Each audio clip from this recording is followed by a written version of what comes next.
नमस्कार, अशोका न्यूज 24 में आप लोगों का स्वागत है। अशोक कुमार मौर्य के द्वारा आज की फटाफट खबरें। दुर्गागंज में भीषण दुर्घटना, 3 घायल, एक्सीडेंट करने वाली कार हुई फरार। जनपद भदोही दुर्गागंज थाना अंतर्गत दुर्गागंज थाने से 200 मीटर दूरी पर हुई भीषण दुर्घटना, जिसमें 3 लोग गंभीर रूप से घायल बताए जा रहे हैं। मौके पर सूचना पाते ही स्थानीय थाना प्रभारी सच्चिदानंद पांडे मय फोर्स के साथ पहुंचे, जहां उन्होंने एम्बुलेंस बुलाकर सीएससी भानीपुर भेजा। उन्होंने बताया कि घायल हुए लोग जौनपुर जिले के मछली शहर के रहने वाले सभाजीत 25 वर्ष, अंकिता देवी 22 वर्ष, बबुई देवी 25 वर्ष, तीनों एक ही बाइक से दुर्गागंज की ओर जा रहे थे। वहीं एक सफेद रंग की कार दुर्गागंज से जंघई की ओर जा रही थी। दोनों में जोरदार टक्कर हो गई, जिससे तीनों लोग सड़क पर छिटक कर दूर जा गिरे और गंभीर रूप से घायल हो गए। जहां थाना अध्यक्ष सच्चिदानंद पांडे ने तीनों गंभीर को एम्बुलेंस की सहायता से सीएससी दुर्गागंज भेजा, जहां से ज्ञानपुर के लिए रेफर कर दिया गया। प्रभारी निरीक्षक सच्चिदानंद पांडे ने जौनपुर और इलाहाबाद को पुलिस के कंट्रोल रूम में सूचना कर दिए। जल्द ही घटना करने वाली कार व चालक पकड़े जाएंगे।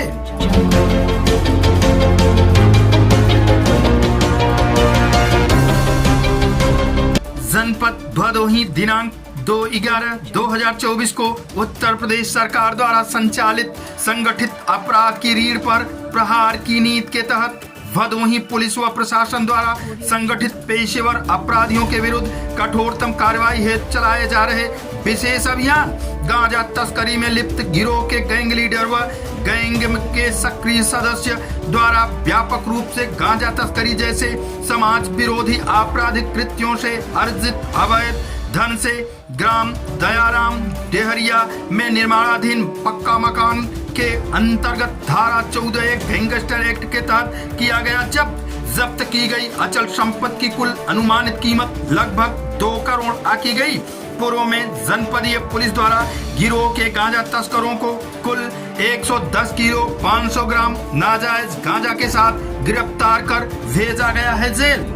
अर्जित अवैध धन से ग्राम दयाराम डेहरिया के अराजी संख्या 102 और 105 के आंशिक भाग पर पक्का निर्माण कराया जा रहा था, जिसकी अनुमानित कीमत 2 करोड़ रुपए है, जिसे धारा 14 उत्तर प्रदेश गैंगस्टर एक्ट के तहत राज्य सरकार के पक्ष में कुर्क किया जाता है।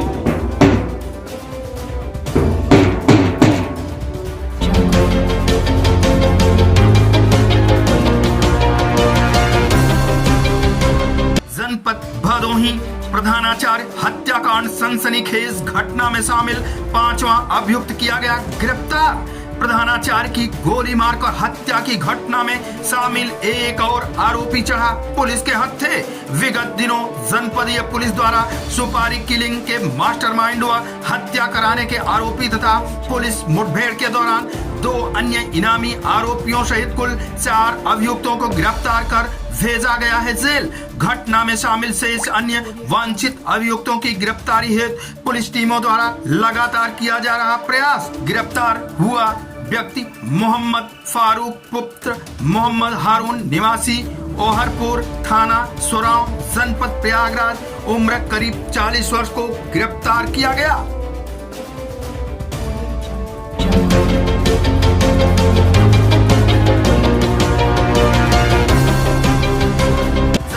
भदोही दिनांक 1/11/2024 को यातायात जागरूकता माह नवंबर 2024 का भव्य शुभारंभ अपर पुलिस अधीक्षक भदोही द्वारा दीप प्रज्वलित कर किया गया। यातायात जागरूकता माह का शुभारंभ यातायात जागरूकता हेतु छात्रों द्वारा निकाली गई प्रभात फेरी को हरी झंडी दिखाकर किया गया रवाना।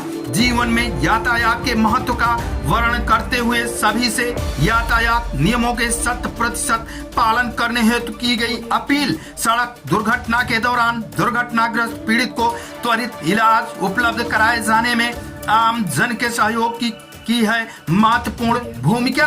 यात्रा करने वालों के ससमय व सुरक्षित गंतव्य तक पहुंचाने में यातायात कर्मियों सहित विभिन्न एजेंसियों का महत्वपूर्ण योगदान। लोक गायक राजेश परदेसी द्वारा अपने गीतों के माध्यम से वाहन चालकों को यातायात नियमों के पालन हेतु किया गया जागरूक। दिनांक नशे में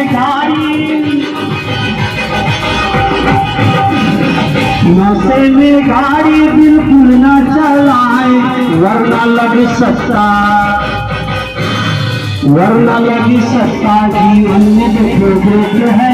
हेलमेट लगाने के फायदे अनेक हैं, सीट बेल्ट लगाने के फायदे अनेक हैं। तो इसलिए मैं लोगों से निवेदन करता रहता हूँ, सरकारी कार्यक्रम चलाने के लिए तो आप कार भी चला सकते हैं और चला भी लेते हैं, लेकिन जब आप बिना लाइसेंस के किसी वाहन को लेकर सड़क पर निकलते हैं तो न सिर्फ आप अपनी जान खतरे में डालते हैं, बल्कि और जितने को पैसेंजर्स हैं, जितने सहयात्री दूसरे वाहनों के बीच लेकर चल रहे हैं, वो भी सब रिस्क में है या नहीं। तो ये एक बच्चा एक उदाहरण है बहुत छोटा सा कि हम कितना जागरूक करेंगे और किसको जागरूक करेंगे। सारे जागरूकता कार्यक्रम ज्यादातर स्कूलों में ही आयोजित होते हैं या नहीं होते, बताइए क्यों ऐसा है। और वहाँ के बच्चे कितना जागरूक होते हैं, हर साल हम बताते हैं, फिर भी वही बात कि सब बच्चे बाइक चलाते हैं। तो या तो आप गलत हैं या हम गलत हैं, या तो हमें लाइसेंस थोड़ा कम एज में देना चाहिए आपको, या फिर आपको लाइसेंस मिलने तक का इंतजार करना चाहिए। और विधि व्यवस्था ये कहती है कि आपको लाइसेंस मिलने तक का इंतजार करना चाहिए। ऐसे बहुत सारे उदाहरण हैं हमारे पास जहां हर साल बच्चे सड़क दुर्घटनाओं का शिकार होते हैं, क्योंकि उनके अंदर ये माना जाता है कि अभी वो धैर्य, वो साहस, वो समझबूझ नहीं है जो 18 साल का होने के बाद आ जाएगी। और जब वो इतना मानसिक रूप से परिपक्व हो जाएंगे कि इस वाहन चलाते समय जिन जिम्मेदारियों का निर्वहन करना चाहिए वो सही से कर सकें, जहां तक मैं समझता हूँ।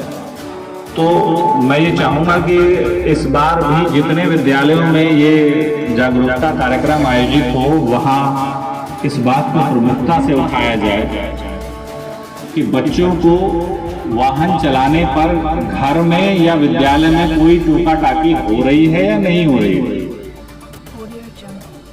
कुछ ऐसे वाहन भी अब टेक्नोलॉजी के साथ आ गए हैं जिसमें जो केवल रेस वाले वाहन होते हैं, उसमें गियर नहीं डलते हैं या बहुत हैवी इंजन नहीं है, हल्के हैं, वजन में भी हल्के हैं। आप समझिए कि आपका खुद का वजन इतना नहीं है, उससे ज्यादा वजन।